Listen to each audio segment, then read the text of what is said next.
I want to read this passage for you, and I want to tell you a story about this passage. For in the gospel, a righteousness from God is revealed, a righteousness that is by faith from first to last. Just as it is written, the righteous will live by faith.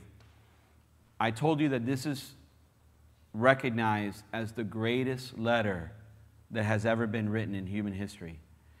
And as you look at church history, you discover that God used the book of Romans to transform the lives of countless of people.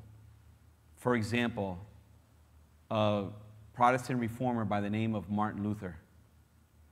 When Martin Luther first became a monk, he thought to himself, if I can just work hard enough, if I can pray long enough, if I can confess my sins thoroughly enough, then God will finally forgive me.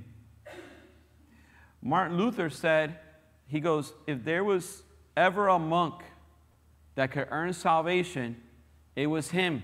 Through all of his monkery, that's what he said. Through all of my monkery, I could have made it to heaven.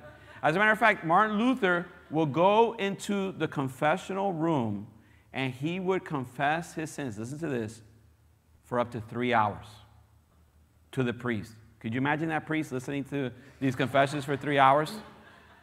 And then, after he was done confessing his sins for 3 hours, he would go back to his room, and there he would remember, I forgot to confess this other sin.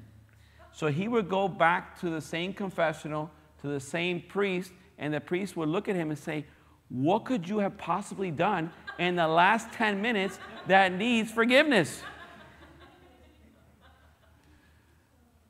And then one day, Martin Luther is giving a lecture. And his lecture was in Romans chapter 1. And he came across verse 17. And when he read verse 17, the Holy Spirit revealed something to him that he had never seen before. And it was this line, a righteousness from God. And then he realized his entire life, he was trying to reach heaven through a righteousness that came from him. But when he read this, he realized, oh, no, no, no, no. There's a righteousness that comes from God. And this is a gift that God gives to his people. And all we need to do with this gift that God offers us through his Son is to open our hearts and to receive this gift through faith. That's why he says, the righteous shall live by faith. And here's the thing. When we understand that the message of the gospel is God's free gift to us, you know what we realize simultaneously, like it all happens at the same time, is number one, that we're loved by the Father. This is how he loved us. Number two, that we're sanctified by the Son through his sacrifice, through his conquering the grave. And then understanding number three, now that we have been saved, now we walk by faith, not by sight. But we need the Holy Spirit to do that.